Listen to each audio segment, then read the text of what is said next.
Pumalo na sa higit 1,500 pesos ang presyo ng kada tangke ng LPG.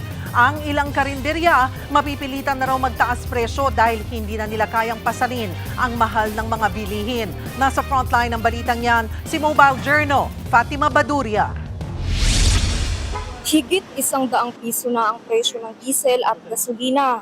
Ang sunod na sundi pa ang presyo, ang liquefied petroleum gas o LPG na ginagamit sa pang-araw-araw ng karamihan sa mga Pinoy. Epektibo na kasi ang 20 pesos na patong sa kada 11 kilogram na LPG ng Petron.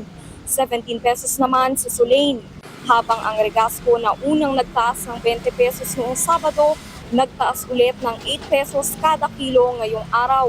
Susundan pa yan ng 8 pesos ulit kada kilo sa susunod na linggo.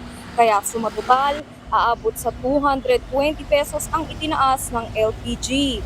Kanina, nag-ikot ang News 5 sa mga bilihan ng LPG sa Mandaluyong. Ang presyuhan, pumapalo na sa 1,554 pesos ang kada 11 kilo na tangke. Mula raw yan sa 1,334 pesos na presyo bago pa ang patong ngayong Abril. Ang 7 kilo naman na LPG, 1,012 pesos na ngayon, habang 411 naman ang 2.7 kilo na gasol. Kaya ang gaya ni Gemma Magistrado na may-ari ng karinderya, umaaray na dahil wala na raw silang kikitain. Lugi pa nga raw kung tutuusin. Ma-survive lang yun, okay na sa akin. Saka mabayaran yung renta, yung tubig, kuryente. Si Laila Capilar naman, mapipilitan ng magtaas ng presyo sa kainan. Butas na raw ang kanilang bulsa sa mahal ng bilihin. Baka talagang kailangan na rin namin magtaas. At least siguro 5 piso sa mga ulam. Ang punot dulo ng bagong pasakit, ang gera pa rin ng Amerika-Israel laban sa Iran.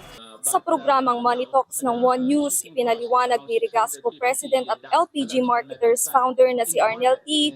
na ang taas presyo ay bunsod ng shipping cost.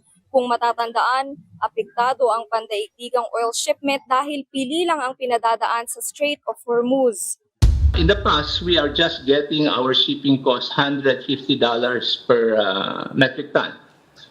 But now, the shipping cost is around $650 per metric ton in the market. So I told the Department of Energy we cannot